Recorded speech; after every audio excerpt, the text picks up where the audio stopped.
Cái này mới là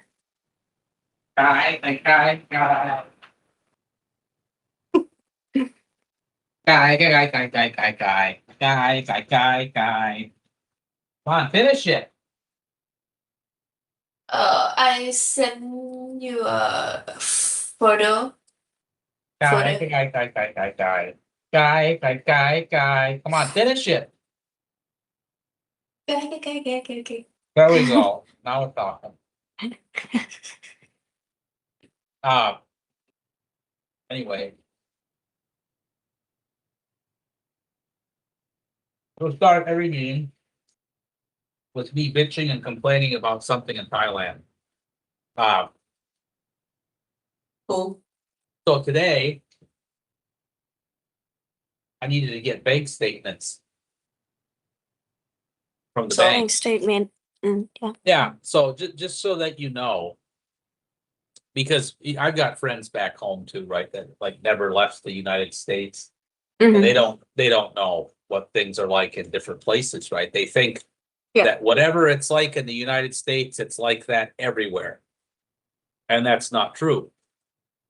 Everywhere in the world, things change, right? Depending on where you're at. Well, it turns out that banking in countries like Switzerland and Germany and the United States and Colombia even, and Africa, Egypt, banking pretty much everywhere in the world is a fairly pleasant business, because the whole point is that the bank gets your money, right, for free. You're giving them money, and then in return, they're getting like interest off of it and stuff. They're investing your money, right? They're using it. And so you're a customer to the bank, right? Well, people seem Right. to forget that. Like, if I have $1 million, let's say, and I put it in the bank, like the bank should be very, very happy with me. Like, oh my God, this guy gave me $1 million. Like, I get free back rubs and tea, and then they open the door, red carpet, right? Sandwiches, whatever. Like, you know, like, my God, rich people, bank, treat good. Yes. That's normal. In Thailand, it's the exact opposite. You are not a customer. You are a piece of shit, is what you are. And you will obey all the rules that Krung Thai and Krung Sri and Casacorn and everyone else sets. And we don't give a shit about you at all. Right? Whether you're happy or not, or you can access your money, we don't care. And we're going to make it as miserable as possible for you. We're going to make you wait hours in lines.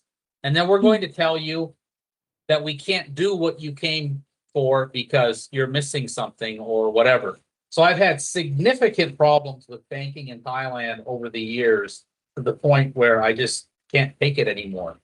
And today was a perfect example where in the United States, in Europe, in Africa, in fucking Fiji, right? If you open a bank account and you have the app for the bank, you can just download the activity from the app or the website, right? You just go on there and you can say, like, how much money did I have 5 years ago? I can just go download the report from 5 years ago. No Yeah. problem. Because again, I'm a customer. I'm giving my money to the bank. They're providing me with information that I should just have because it's my information. It's my records, right? In Yes. Thailand, that doesn't work this way. Thailand says we only give you 6 months of data. And if you want anything more than that, you have to come in and grovel and pay us. So 1,000 baht they want from me to print a bank statement with information about my bank account. That's it, right? I have to pay 1,000 baht. So I take my bank books, I take my company stamp, and I take my Thai issued ID card, which is a photo ID card of me with driver's license and everything else. I've got everything I need, my work permit, right? I take it all in. I wait and wait and wait, and then I get to the counter and they say, they start processing, okay, this is going to be 1,000 baht. where's your passport? I said, I don't have my passport. I don't walk around with my passport everywhere. I said, do Thai people walk around everywhere with their passport? They said, well, we can't process the bank statement for you unless you bring your passport and copies of your visa signed. Like, okay, you know what? Chipai bye. That's what I told them. Like, goodbye, right? Like, this is ridiculous. For a bank statement, I'm not asking you to move money. I'm not asking for anything. I want a fucking bank statement. All you have to do is print it. And I shouldn't even have to pay you for it, because in any other country in the world, I wouldn't have to. Only here. And you just wasted an hour of my time while I've been standing because I couldn't even sit because all the chairs were full on a Oh, Tuesday that's afternoon bad. at Central Mall, right? So that's how my day started today. As I was hungry, I wanted to eat food. I couldn't eat because I had to wait to get my bank statements that I couldn't get because I didn't have my passport. But I had everything else. I said, could I use a photo of my passport? No. Mm. Right? What about my ID card? No. Because you're a dirty farang. You're lucky that we even let you have a bank account in our country. If it were up to me, she said, I'd have you hung in the streets and disemboweled like the other animals, right? You're not even human. Banking in Thailand, worst on the earth. I cannot think of a place that is worse than here. And it's not just me, because the last time I went in there, they abused Farang so badly. Oh. Mm. Best was with me, right? And she's all, Oh. you know, Yen Yen Ryan, Yen Oh. Yen. I can't imagine that. Yeah. And I said, look, you don't understand. You don't get it. They torture us. I said, and that after you've been dealing with this for me, 8 years now, I've had enough. I've just had enough. The next time I go to a bank, I go with a baseball bat, right?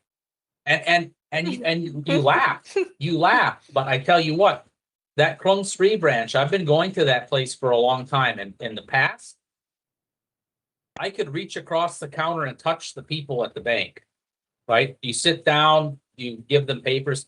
They've put up like 2 or 3 centimeter thick glass now between the people and you in that branch.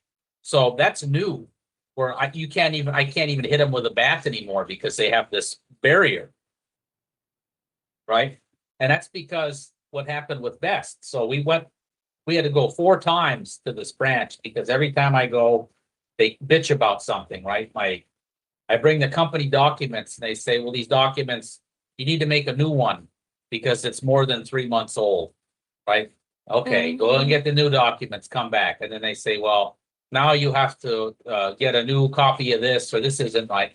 Well, I was telling Bess, like, you know, no, Jai Yan Yan. I said, this is ridiculous to be treated this way at a bank, right? You're the customer. And as we were sitting in the thing waiting for an hour, because it's always a minimum 1 hour wait, yang noi.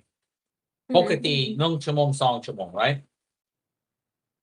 And we were sitting there, a Thai woman who lives in Germany or something, and she just come back to Thailand, right? For vacation or something. And she's arguing with these bank tellers. She's like, she's telling them in Thai, this is my money. What the hell you lock my account up for? And this is bullshit I have. And she's yelling and she's swearing. She's saying, you dok, all this stuff, like all the people in the bank, right? They just like quiet. Everyone's staring like, oh my God, so bad. You can't say that to the teller, right? But she just going off on this woman, right? Just going off. And she throw her bank book at the window and she get up and leave. And I looked over at Best and I said, so is it just me that's having problem at the bank? Right? A few minutes later, there was a Farang guy sitting and he started yelling at the teller. He said, what the fuck? You this is my money. And you need all this shit. This is my money. I should be able to take it out. Why you give me a hard time? And the woman's, sorry, but we need to have notarized blood sample from you from the doctor to prove your identity or something. And this guy is just like, what the fuck, you know? And then shortly after that, Best went back to California and she got a new phone, right? And when she Yeah. got a new phone, she could no longer access any of her bank accounts in Thailand. She had to fly back to Thailand to go in person because they refused to allow her way. access. They blocked her account until she came back here with her new phone. Huh. Yeah. So, you know, you can complain, but this is what I know. A few years ago, like I lived in Bangkok for a long time, right? You have all these cables, overhead cables everywhere for the fiber optic and telephone and cable TV, right? It's like a lot of cables. It never bothered me, but whatever. Mm. Russell Crowe, the actor, right? He comes to Bangkok and he starts complaining on Twitter or something about like, Bangkok is like dirty and ugly. Look at all these stupid cables, right? And in response to this, the government, like the mayor of Bangkok or whatever, everyone's like, oh, we need to spend like $1 billion baht to remove all the cables from Bangkok and put them underground because Russell Crowe complained, right? One person, American actor, complains about this, and now Thailand, we're going to fix it all. We need to find fucking Russell Crowe. We need to find his email address and have him complain about the banking in Thailand. Yeah. And then maybe someone will fix it, right?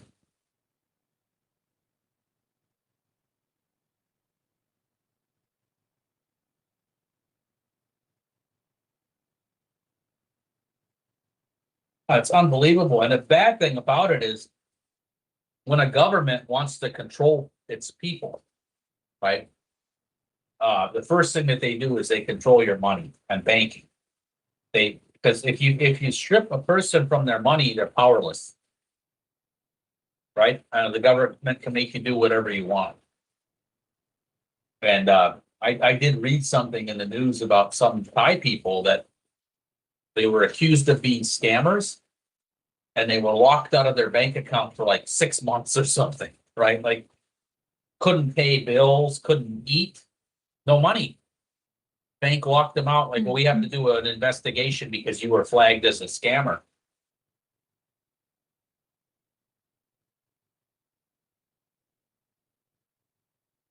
That's not right, you know? Shouldn't be like that. Mm.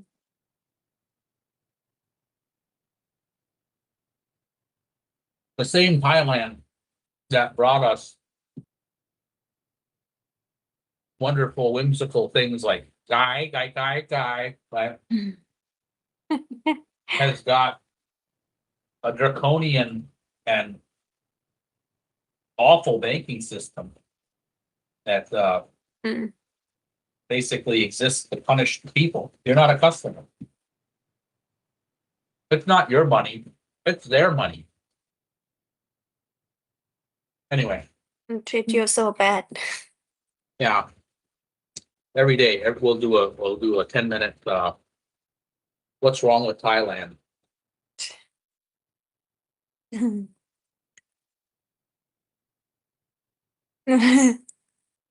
Russell Crowe. We need to get Russell Crowe on this. That's it fix everything for or Koti, right? Get him on there too.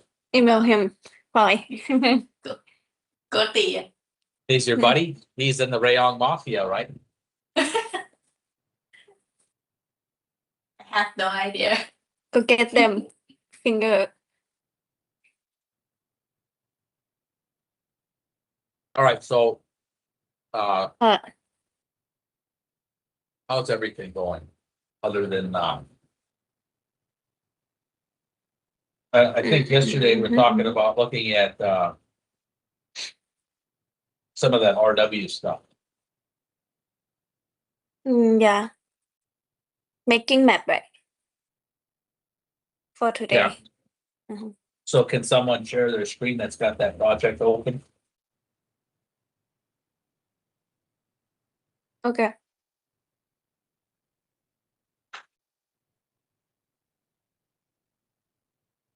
Wait a minute. But tomorrow you both have, your colonoscopies at the embassy, right? Yeah. Good luck. Thank you. Now we at Bangkok. Sukhumvit Oh, 4. Yeah. We here. You see my screen now? yeah. Okay. Yeah, so go to the PetroRes ML program, I guess, and we'll make a map here real quick.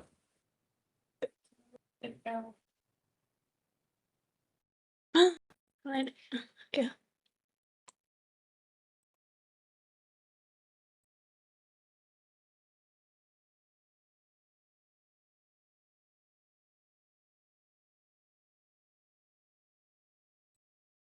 Okay.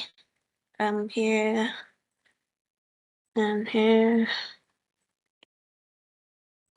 So when we run the saturations program, right? It should spit out a curve in the SAT set. Set. That's Only called pen. RW extract, and you've got RW MSol and RW. RW Yeah, let's look at that one first. extract. Yeah. Okay. Only so first, right? Well, you can put both of them in there. We can flip through them. Mm.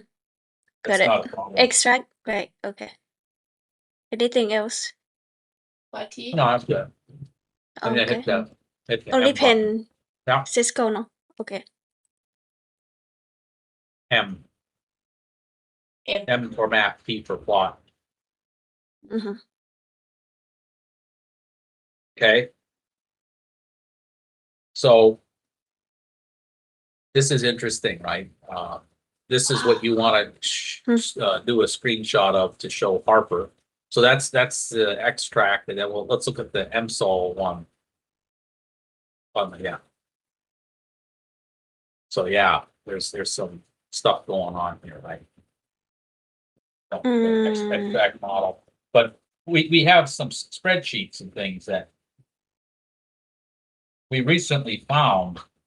So we want to compare both of these, right?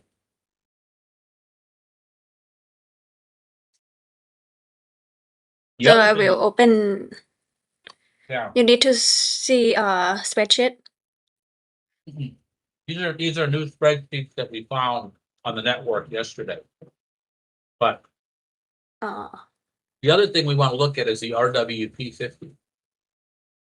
RWP50. Yeah, so this is This coming from the variable MN model, Yes. and it's taking the P50 water saturation, right? And it's backing out an RW value from it. So based on those equations that we were looking at yesterday, it's solving for RW from the saturation. We know what M is, we know what You N is. need we know to what velocity adjust is. the scale. Well, yeah, you can change the scale settings. Yeah, change everything from like 0.05 to 0.2 or something like that. Y2.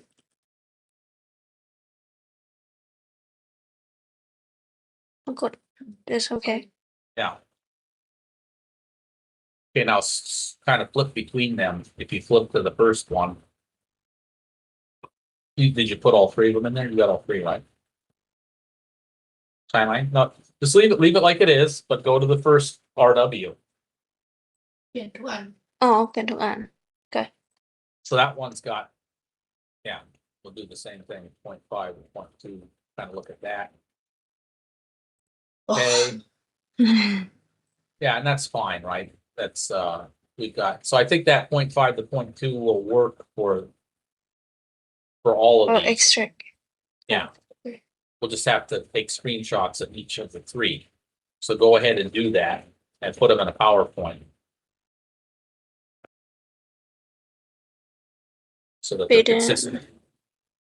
Yeah, so the idea here is,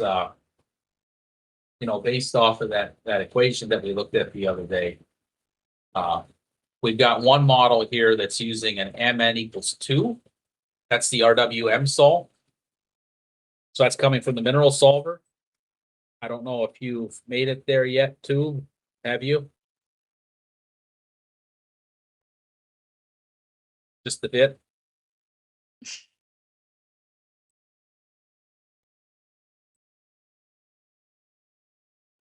Okay, so yeah, the mineral solver uses fixed values of 2 for the M and N.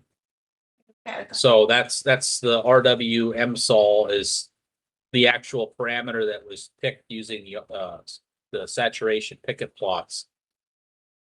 So that's a solution where MN is equal to 2. Then you have the RW extract.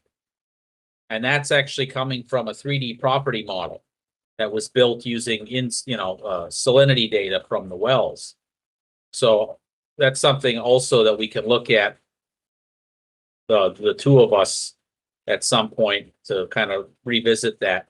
What I had done, there was a bunch of, I don't know how familiar you are with this stuff, so stop me if I'm running over, but there's TDS data, right? So total dissolved solids, different ion concentrations like sodium, potassium, calcium, chlorine, whatever, right? And what I did is what we want to do is we want RW. We don't want TDS. TDS doesn't help us, right? And there's a lot of really fucked up, super complicated charts that the vendors put together over the years. You can go to these chart books. And that brings me to that point too. Do you have copies of chart books? Or do you know? Okay. Yeah, so let's at least get you. I put these things in the chats before, but I will. Let's see if I can find at least a Schlumberger one.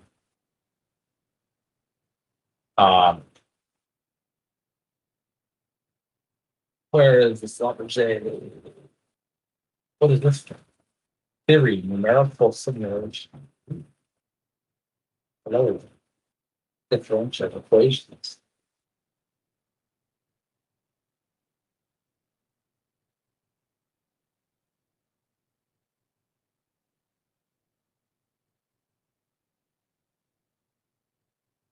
Did I not? We have like a documents, technical papers that doesn't have, that was best, I think.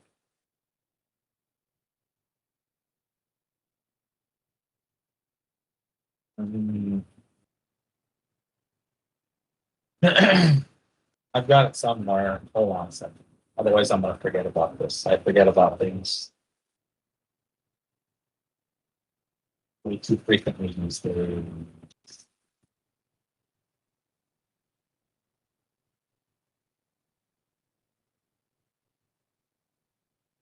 So you guys now have access to this new share thing that we got, right? Yep. You got like an admin folder, an apps folder, a general folder. And there's like a textbook and paper thing underneath that. And it's got RP40, which is the standard for core data acquisition.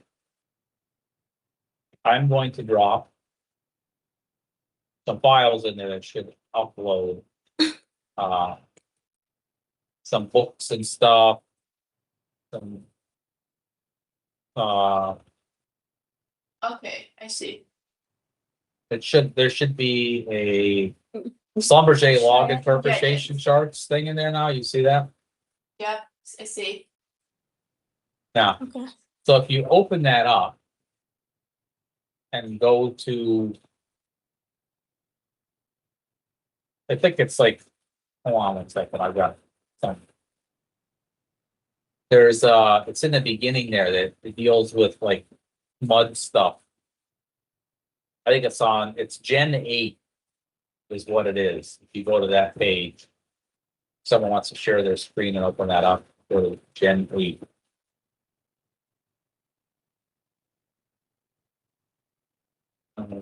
Did I move it? It moved it. Which? Move it. We want to copy it. Deleted it off my thingamabob. That's not cool.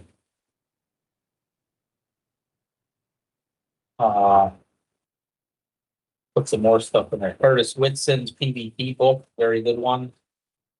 Well logging for earth scientists, very good book for wireline tool theory. I would put the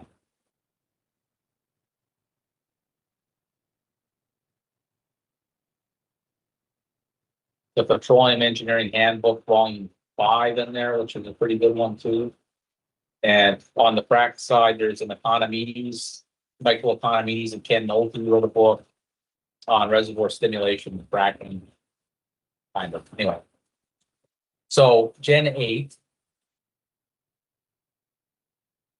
That's it. Went by. Back to Gen 8.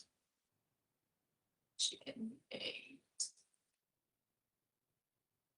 Okay, I see. Bad. Gen bad. All right, so this is what, there's a whole bunch of these things. It gets all kinds of fucked up sideways, silly, right? Where depending on the concentrations of the different ions, scroll down some more. Okay. I can't see that bot. There you go. So you have a TDS, right? You got these multipliers. Like, look at this. Who the hell made this, right? They should be ashamed of themselves. You can't even look at the plot and even understand what it's doing. So what I decided to do is, instead of trying to use crap like this to figure out RW from TDS, I just took the samples in the spreadsheets that we had, where we had both of them reported, right? We had TDS and we had RW both. And I trained it with a machine learning model, right? So I used all the different ions as features to predict the RW value as a label. And then I used that to populate a gigantic data set of RW data and then build the 3D property model from it across the entire Permian Basin. Wow. And then that 3D property model is essentially a 3D lookup table, right? X, Y, Z. X and Y, latitude and longitude, Z is depth. And if you go back to the mapping exercise that you did, the RW extract curve is the data from that 3D property model across the entire Permian Basin that's been interpolated. Okay. The thing about it that is sort of bad is that I did inverse distance weighting interpolation, which is not the best interpolation. But the reason I did that was because there was a lot of data from very deep intervals. And then there'd be like a 5,000-foot gap. And then you go into the Permian. So if you didn't do inverse distance weighting, then the really deep stuff was contaminating the interpolation and the volume. Since then, the new piece of software that we have has got a 3D property model builder in it that does kriging with variograms. So what Petrel does, right? A much more, geologically contexted approach. So we should probably revisit building that property model using all of the new RW data, building a new machine learning model, getting it as accurate as we can. And we also have like 6 or 7 sources of data, right? We've got stuff from Diamondback. We've got the USGS Public Water Library from online that has reported salinities and TDS data from all these different wells all over the Permian and actually all over the whole US. We have catalogs of RW data from various sources. So all kinds of stuff that we can utilize. to do that. But anyways, that's where this is coming from. What ended up happening was I found a new spreadsheet that had 10 shale RW values from Lee County, exactly where Harper's working. And now we want to check that to see what it looks like. So, long story short, 3 different RW curves. We've got RW with a 2.0 M and N from Mineral Solver. We've got an RW extract, which is a 3D property model that, that this is like actual data, so it should be close to reality. And then we have an RWP50. And the RWP50 comes from the saturation P50 and the M and N P50 from our variable M and N model. Yep. So we have equations that we run that have been derived that produce a variable MN based on lithology. So like sandstones have a lower M, limestones have a higher M. It produces curves. And then we put those curves into a probabilistic model, calculate a whole bunch of different possibilities, and spit out P10, P50, P90, right? The P50, we take that saturation that's been computed. We know what the M is, we know what the N is, we know what the porosity is. So all we have to do is back out the RW value. And that's where we're getting our RWP50. Now, like I said yesterday, if we take the exact same data set, we change the M, right? Our RW changes. And if you reshare your screen with the IP stuff that we were looking at there, those maps, what you'll see is that the RW map for the P50 curve is much lower, right, than the RW for the other ones. So that's the P50 curve. It's much lower. Why is it lower? Because the M is lower. It's a variable MN. The M is changing. You're getting a lower RW value across the board, right? Where if you go back to the RW MSOL, that's using 2, right? And using 2, we get higher values for RW. Make sense? Yes. เข้าใจไหมครับ เข้าใจขอรับ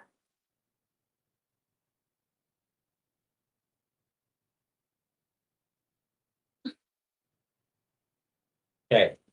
So yeah, make some screenshots of this, email it to Harper and say, hey, here's what we did. Explain in the email what we did, right? You've got 3 different RW values. And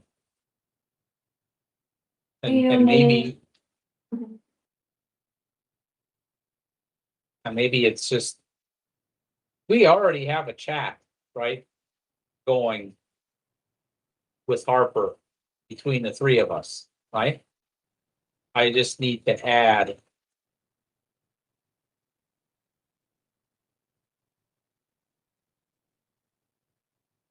I'll rename the chat Team Harper.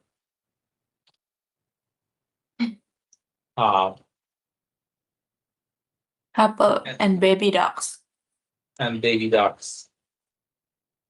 And I'll add 2 to that.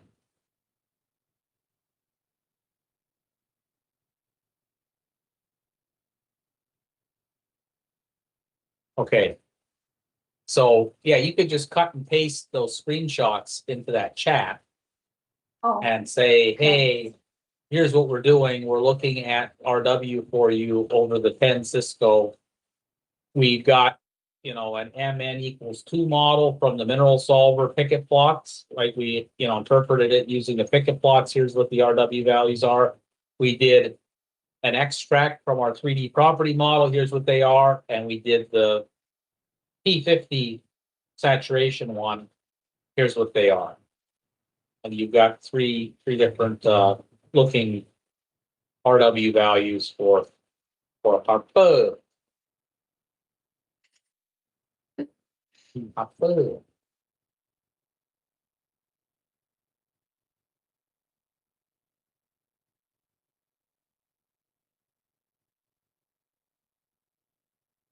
You can't put files in there. Yeah, I know. You used to be able to up until about a year ago. And then Microsoft had to ruin that. Like everything in the world that's good. I mean, just think about this. If you were born in the 1930s, okay, you could run around and murder people. And the only way they could catch you is if they actually saw you doing it or had your fingerprints. That's it. So all you had to do was wear a pair of gloves and you could kill whoever you wanted and no one would ever figure it out. Like that's incredible, right? Now there's DNA everywhere. You can't do anything without them catching you, right? Can't even murder people anymore. Like what kind of world do we live in? And this is supposed to be a joke. You're supposed to laugh, right? Ryan doesn't really, but there are people that I want to kill, right? Maybe if there wasn't DNA, that I might do that. But it's becoming the same with everything else. Banking, right? You used to be able to open a bank account with a passport. Now you need to have like 8 forms of identification and blood samples, right? And your phone. You have to have like all this stuff. Like you have to have. I got hit for this last time. You have to have a SIM card in Thailand registered to you, and it has to be exactly the same name and passport number as what the bank has. They need that or they won't give you access to the app. So if you don't have a phone, you don't, obviously you don't get the app. You have to have a SIM card, you have to have all these things. Anyways. And Microsoft Teams has become just as bad, right? You used to be able to share files and drop things in chats and all that, no problem. And now you can't do anything but images. And it puts these banners up like, external person, not part of your organization, danger, danger. You can't even work with people anymore, just like, what the hell? Someone's dropping files in my chat. Oh no, stop them from doing that. Oh no. Next, they're going to ban it on emails. Watch. That'll be the next. No more attachments on emails. It's not safe. We're doing it for your safety.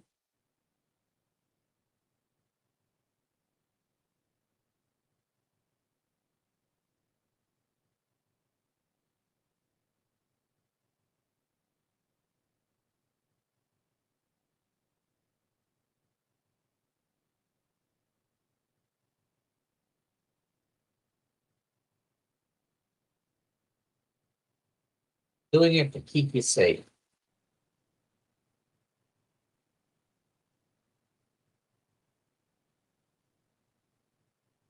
I got the flute down there tonight with the dancing cat.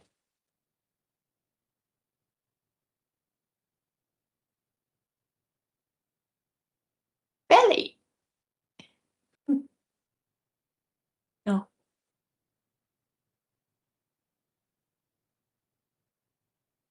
And so you got to kind of like explain what them are. RWP 15.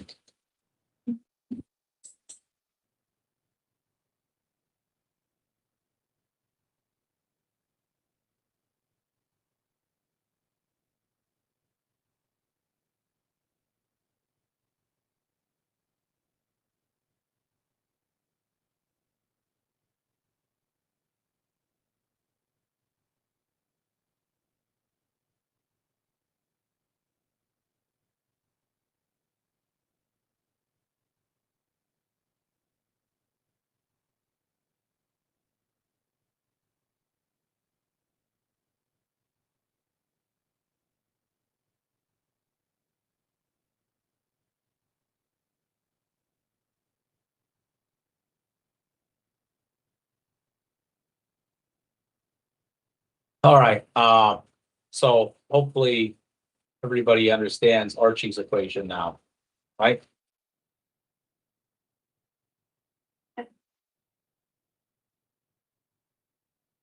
That's an empirical equation also, right?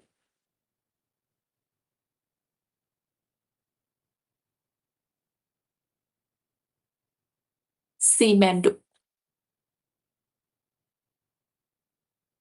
You know the difference between empirical equations and non-empirical equations? You know that? Huh? No. Can you explain me?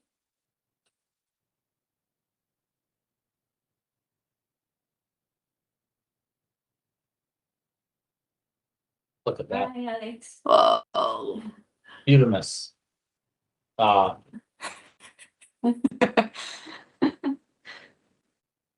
You know, like, you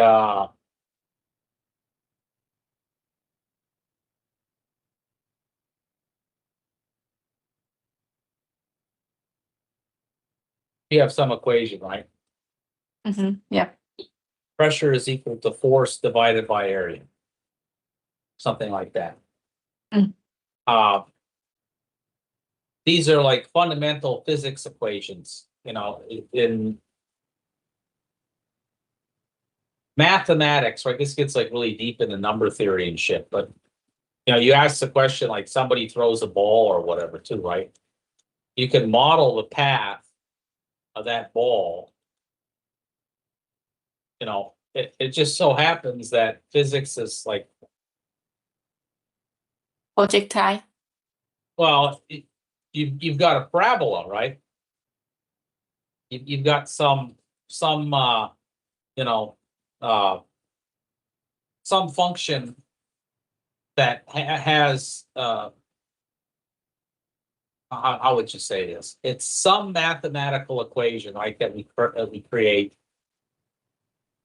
that predicts the behavior of the object perfectly, right? It's not empirical. It's not something that we just kind of tried or tested to get to its exact. The actual path of the ball, right, has some differences to it because there's wind, right? There's different like eddy currents from heat, right? There's birds that are flying around, whatever.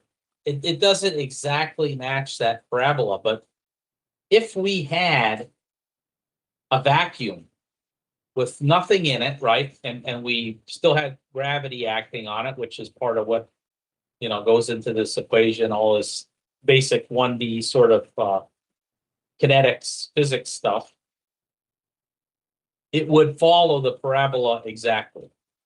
Okay, Mhm.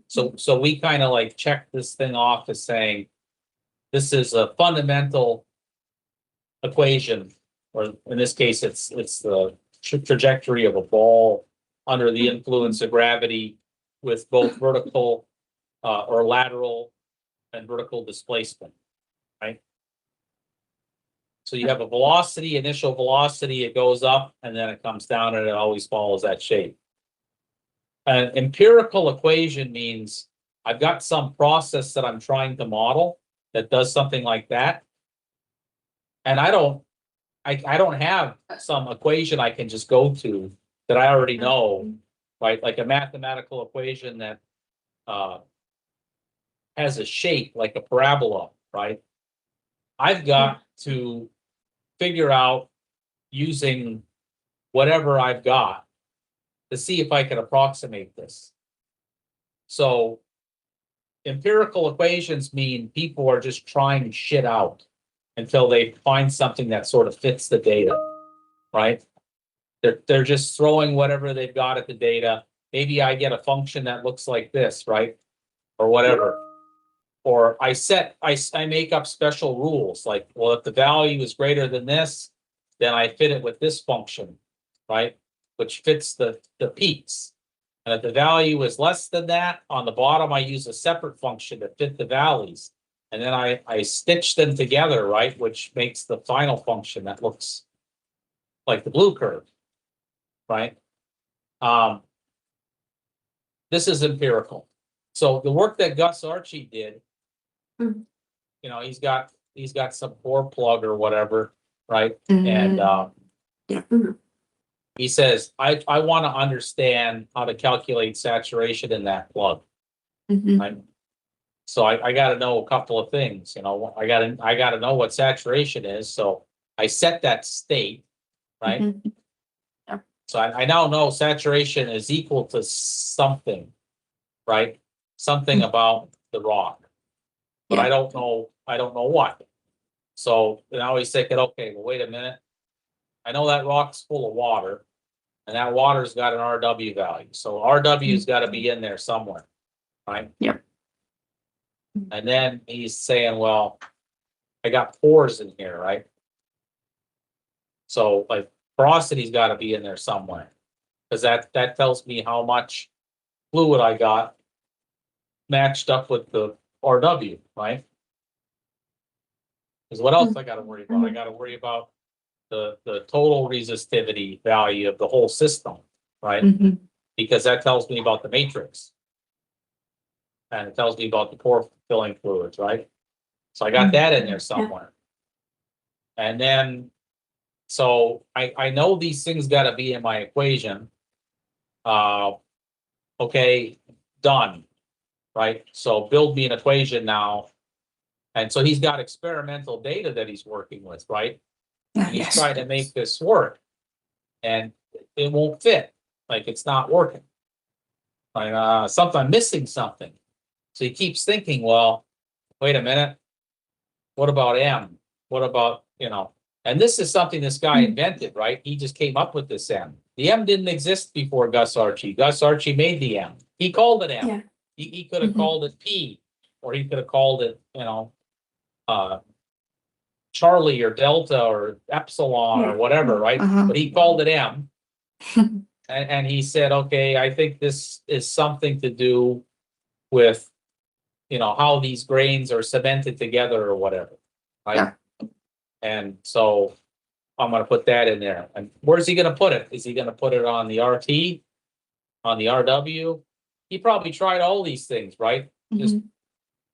oh, wait a minute, if I put it there, then I get some answer that better matches my data, right? If that's his data set. And then he says, okay, I've got a pretty good match, but I'm still missing something.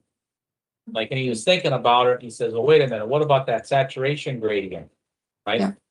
I have a gradient in here somewhere, and he's probably working on different sorts of equations than we are here. He may be working on some partial differential equations with flow and shit like that. That when you solve it for a particular analytical solution with boundary conditions, it comes down to the Archie's equation that we know. But he's working and he's got that gradient and he says, wait a minute, I need to put an N in here also. Mm. And so this is empirical. It's not physics based, right? It's not like all this stuff makes sense. And all the rest of the saturation equations that you have are even worse, right? So Simondou and Thomas Steiber and all these other things, not good. Dual water model, not good. So saturations in general are the most fucked up, inaccurate, uncalibrated calculations that we make in petrophysics. They're the most wrong all the time, guaranteed. And you can see that if you go to your ML petrophysics. Where are the slides that someone shared the slides for the ML petrophysics thing?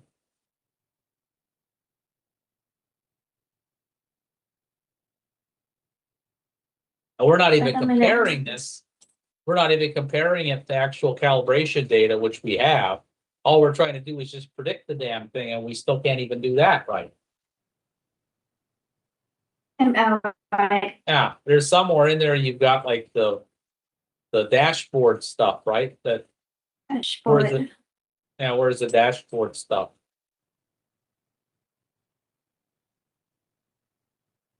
Yeah. So where there's a slide in there, it's got like all the different things on. Maybe it's one of the first slides, I think. Oh no, there it is. It's right there. Go back down. Go back down. Go. More. There you go. That's it. Right there. So,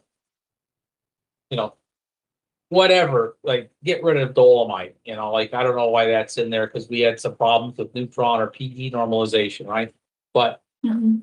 the two top worst curves we got are effective and total water saturation. TE, the reason that's fucked up is because we got TOC wrong in some of the conventionals, and that's where it's throwing it off, so just throw that away. The phi-E should be smaller, like the phi-T curve, right? So whatever those numbers are, I could barely read that. It's like 25% for phi-T, and it's like 50% for water saturation. So water saturation is not good, is my point. Even when we do the best we possibly can with it, it's not good. And it's because the models are not good. Because the models for decomposing a rock volume are a lot more accurate. We're decomposing what the matrix is, what the pore filling fluids are, right? And that's how you compute total porosity.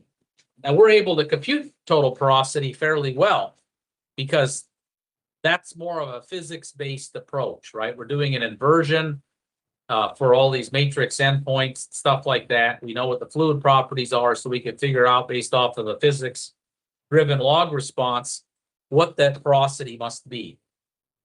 Saturation's empirical. That's just some equation that some guy made up. Yep. That's inaccurate.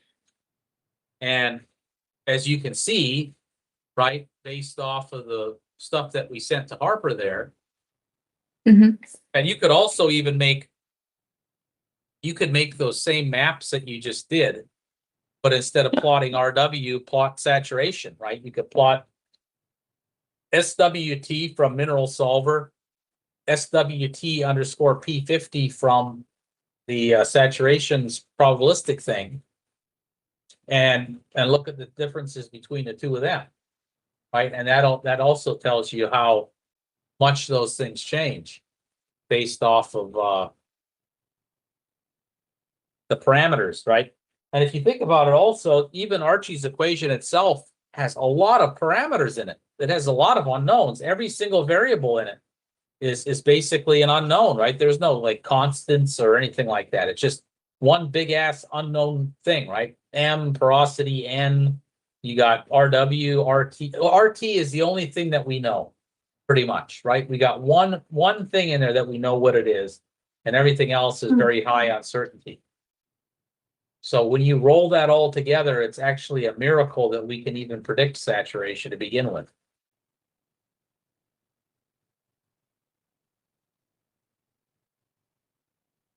Make sense? Yeah.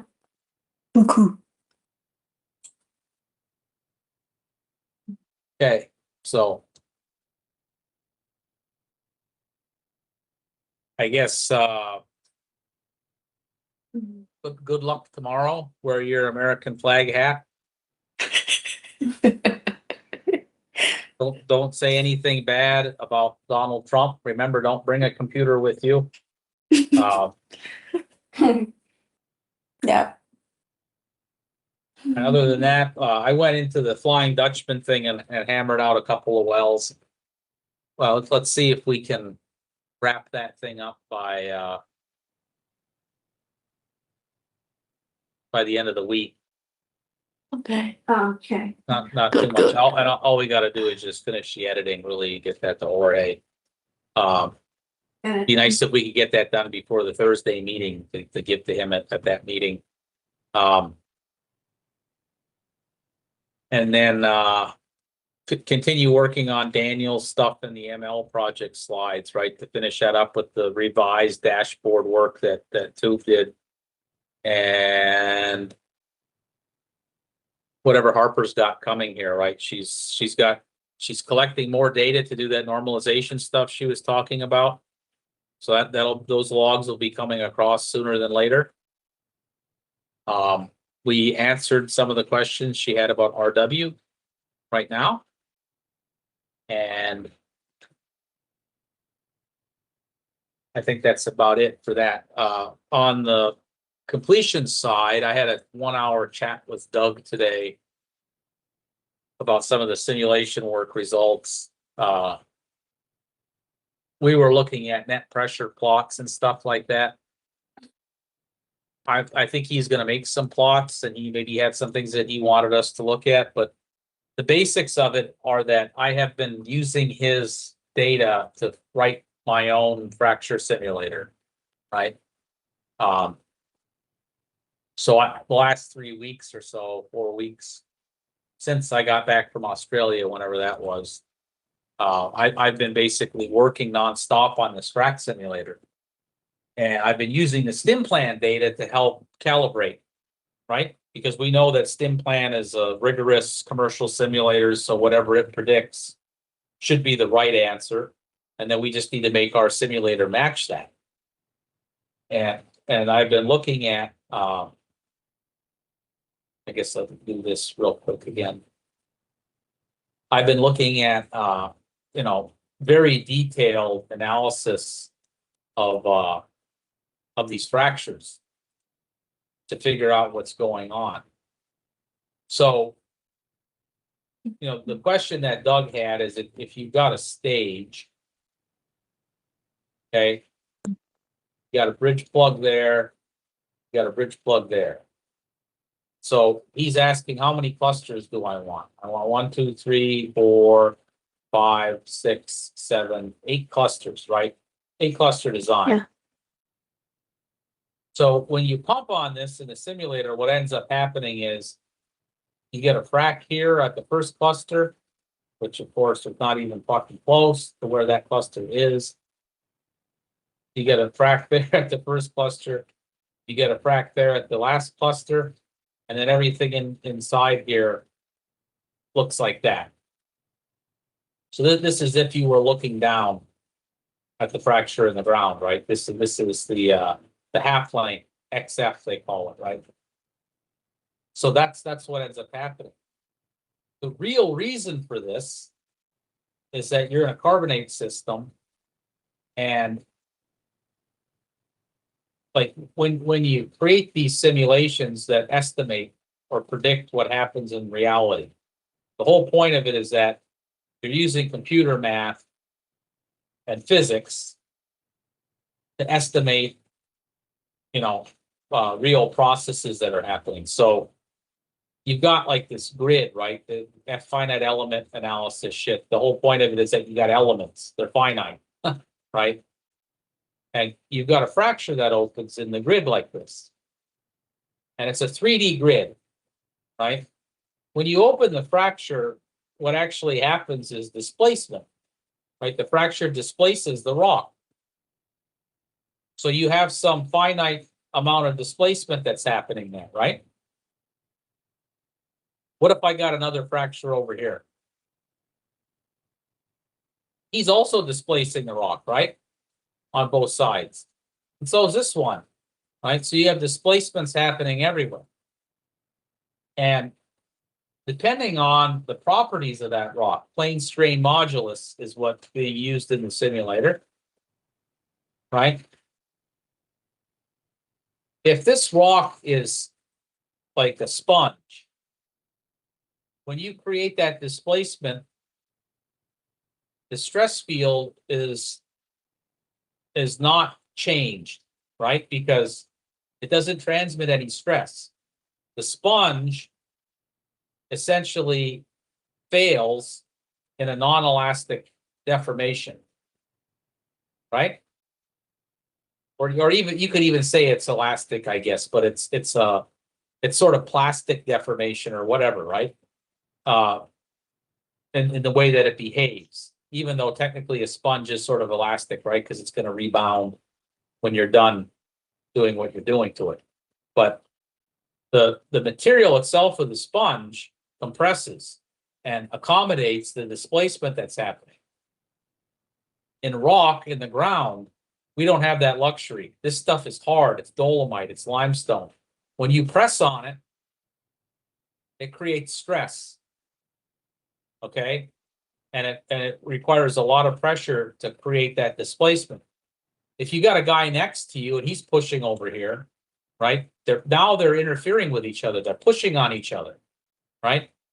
And it's like a fight, who's ever the biggest one and whoever's pushing first wins, right? Like if this one's pushing really hard, this one doesn't even get a chance. He just shuts up, right? the fracture width goes to 0. And the same thing happens here, right? And that's what you're seeing happening in these simulations. It's exactly that. This guy is able to open. Why? Because on this side of the half space in the finite element model, there's no stress. So the fracture width is able to displace the rock all the way back to the boundary condition here, right? Same thing on this side. That guy has a boundary condition over here with 0 displacement. He's able to do that, no problem. He's opening over here. But the ones in the middle, they're in trouble. Because they're pushing on each other. That one, the big ones, the big guys are pushing on them all kinds of ways, right? And everything just shuts down. So what ends up happening is there's something called cluster efficiency, which is the number of open clusters over the total. So here you have 2/8, right?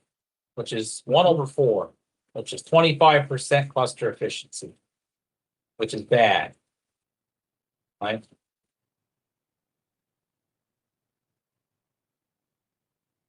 Not good.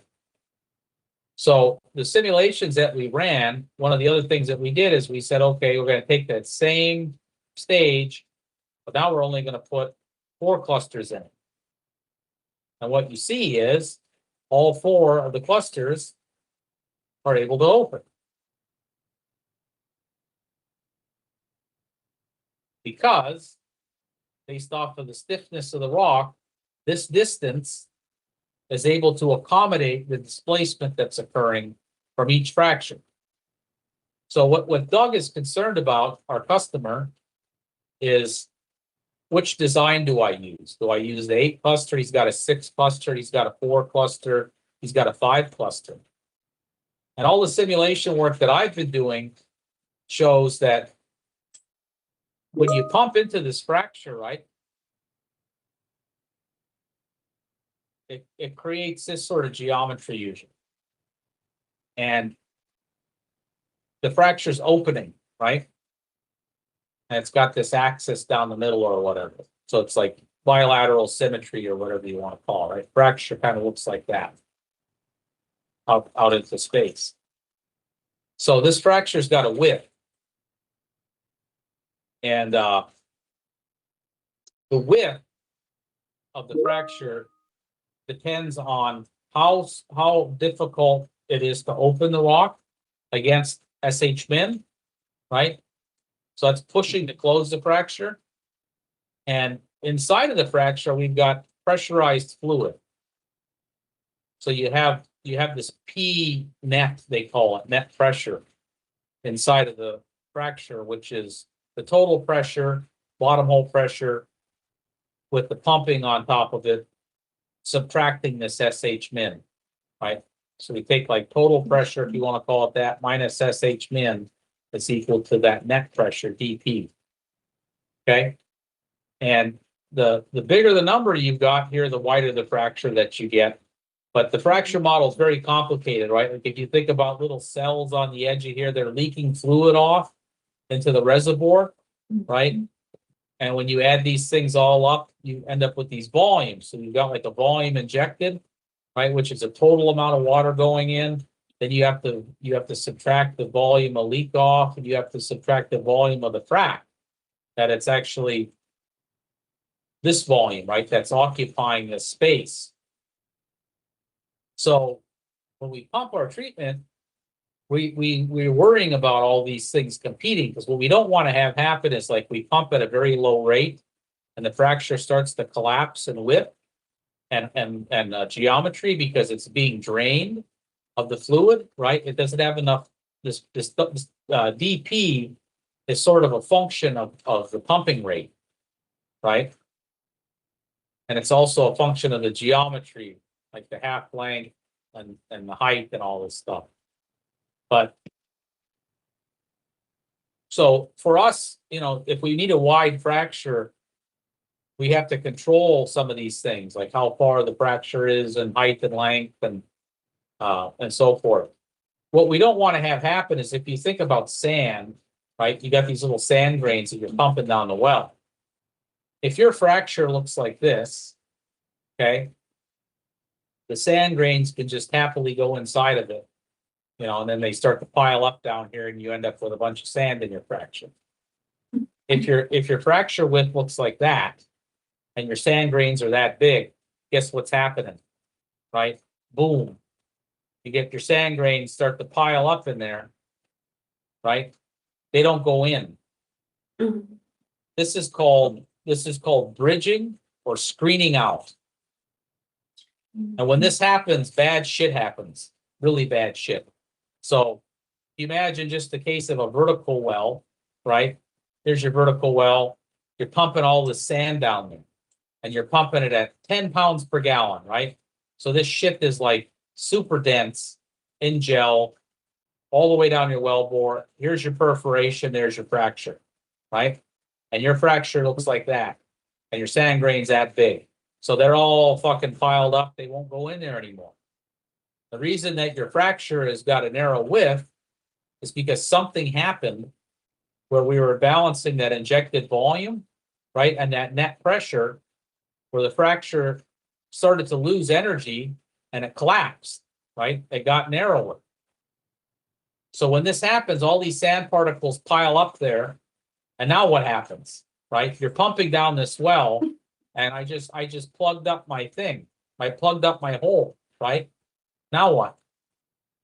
So if you're watching pressure at surface, right? This is your pressure curve. This is what happens with your pressure. Right here is where you screened out. So what happens if like the burst strength on my casing is right here? Or I have surface pressure, and I have lines here, right? And there's like a guy standing here, like Alex. He's working outside, right? And this thing, this has a pressure right here where it explodes. Right? So now Alex gets hit by shrapnel and he's dead. Right? And everybody on location has got metal flying everywhere. My well bore splits, right? Because I just exceeded the rating on it. Now my well is fucked up and I have dead people. Right? This is bad.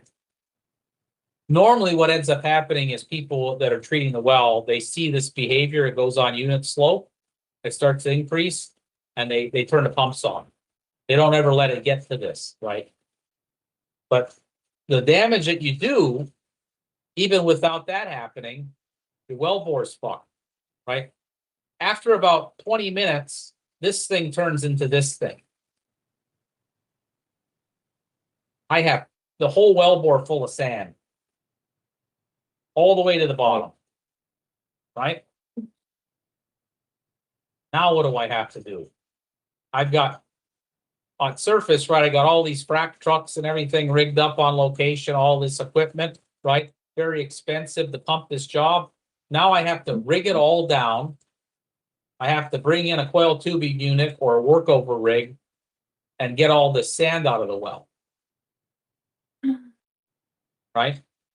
Mhm. So bad frac engineer, dumb frac engineer, fracks the wrong way, creates this problem here, right? Where I screen out, fucks the well up.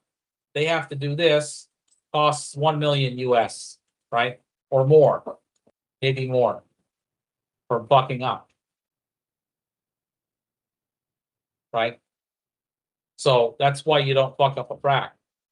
So why are we doing all this modeling work? We want to understand all of this stuff really well with our physics-based models. So we wind up with this situation.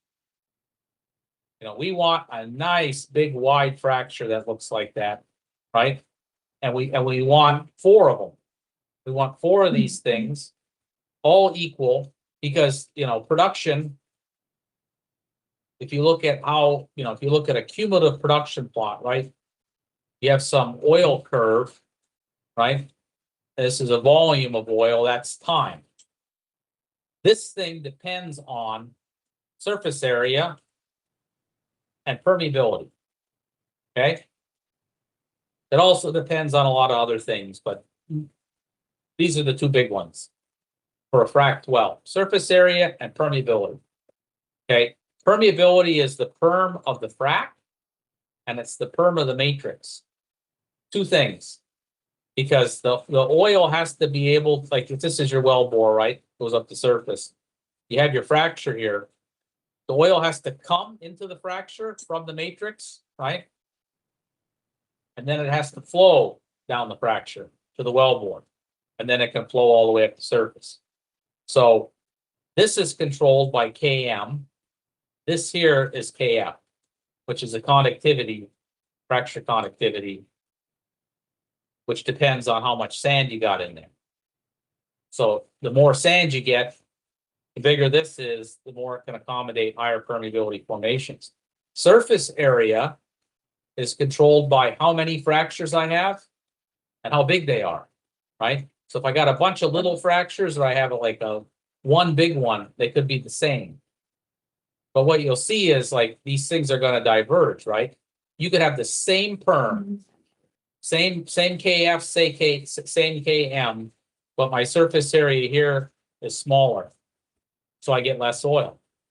Or over here, I have a surface area that's greater, right, for the same reservoir. So we also need to balance this.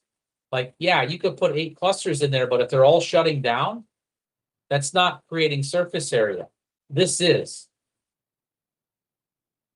So the other problem we have is when you have a fixed rate, right? We have 80 barrels a minute down that pipe. That's the maximum rate we can pump because of surface restrictions and tubular restrictions on the completion, burst strength of the casing, all those things, right? Pumps also limited by pump rate. So 80 barrels a minute. Remember I told you before that BP is related to Q, which is related to how big that crack is, right? So if I've got more clusters and they're taking fluid, what happens to my crack size? It gets narrower because there's a smaller Q going into each one of them, right? I want that nice big one. That's Q divided by 4 there, right? Instead of 8. I have more rate, I have a higher net pressure. So by going to 8 clusters, we're increasing our chances of screening out and having problems. By going to 5 clusters or even 6 clusters, same problem. We're dividing our rate out, not a good idea. So my proposal to Doug is don't fuck with it. Stay with a 4 cluster design, right? 1, 2, 3, 4. We know that we're going to get even geometry. We know that our fracture widths are going to be, they're not affected by stress shadowing at this distance. These are 200-foot stages, I think, right? So if you count these up, it's 1, 2, 3, 4, 5, right? Divided by 5. So it's like 45-foot spacing or something because these elements, 1 and 5, are not as big as the other ones, right? These are actually smaller, like something like 45-foot spacing or 40-foot spacing would be 200, right? So like, I don't know, 35-foot spacing, I guess, not 45, 35-foot spacing. On these other ones, these are a little bit bigger, but that works, right? The fracture is able to open wide enough at that spacing because of the elastic properties of the rock. And we've got, our rock is multiple layers, right? Layer 1, 2, 3, 4. So our fracture, I keep drawing this picture, right? It actually doesn't look like that. Our fracture could look something like this, right?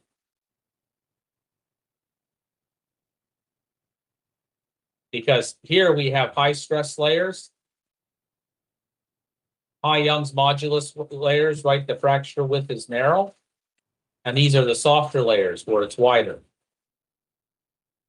So again, we need, that's why we model. Because we're looking at all these things in the simulator tells us, like, if we have a fuck up, where did it happen? where did we screen out? Where did the fractures get too narrow? Where did we, our geometry, right? If we've got an interval where we have oil here and we have water here. I had to do this a few years ago in Egypt. I was contracted by an oil company there to help them frack a well. It was absolutely 100% an objective to make sure that our fracture stayed out of that water. Because if we fracked into this water, it fucked their entire development up. Like multi-million-dollar fuck up, right? And it destroyed their entire prospect. And it was the hardest job I ever had to do in my life from a design standpoint. Unbelievably hard. Because this was right on top of that. And this was like so fucking close, it was like 100 feet away. I had to frack this well. I had to make a super wide fracture to add a ton of sand for a really high conductivity to get the well to work, and do that without getting into that water, which requires extremely careful planning and execution. And I still, to this day, honestly, I cannot believe that we pulled it off. We actually did it. It was like an impossible frack, but we got it, right? And we did a tip screen out design, right? But what happens if I come in here with my perfs and then I do that? Right? Now I'm producing water. Or sometimes same problem, right? We also had gas in this reservoir. This was conventional. So it was water on oil on gas. And they said, we don't want the gas either, because we can't do anything with it. We don't have any facilities. So if we make a lot of gas, we have to shut the well in. So they only wanted the frack right there in the oil. That was it. Really, really difficult job. Yeah. So anyways, that's why we model all this stuff. The models work. If you do it correctly, you do the right type of analysis, you build the model correctly from the right kind of data, right? The properly conditioned wireline data, like the petrophysics stuff that we're doing, it applies here just as much as it does to petrophysics, if not more. And this is the thing, if you take away anything too from working here, this should be it. Because I've seen in my career so many damn petroleum engineers that don't know a damn thing about petrophysics, and they don't care. Like, well, I'm doing my frac model. It doesn't make a difference what the logs are. And if you bring in the wrong Young's modulus, the wrong stress, Poisson's ratio, all these things into this model, it does that instead of that type of thing. And you get very different answers, and your modeling work is garbage. And that's why you see this happen a lot, because people do really bad modeling work because they don't respect the petrophysics. And they say, well, wait a minute, our model predicted that we shouldn't screen out. Why did we screen out? Well, you screened out because your fracture was too narrow, because your Young's modulus came from unedited data or whatever, right? And that's what drove your model results. So very important that we get all that right. From a design standpoint, it's easy to run all these sensitivities. And that's by the way, what we did. So all that data that you cut and pasted, it was from all these different runs where we were changing the number of clusters, changing the frac designs, changing the spacing, right? And we wanted the AI to produce a report of what it thought was going on. We already knew this because Doug and I are both frac guys, right? We've been doing this for a long time. But we just wanted to go through the exercise to understand, from all the simulation runs, what is it telling us about what's happening in the reservoir when we frack it. So there'll be more to come on that. They're pushing it off a week. They're spudding the well next week, I believe. So however long it takes to drill it, complete it, cement it, we'll be pumping our DFIT then. And shortly thereafter, we'll be fracking it probably by the end of the month, I would guess. Hey. So we will continue to follow that. It'll be a little interesting exercise for you. We'll have RDS pressure gauges on that well, also for the fall off testing and defits and all that crap. So that's all high resolution pressure data that'll be available online. All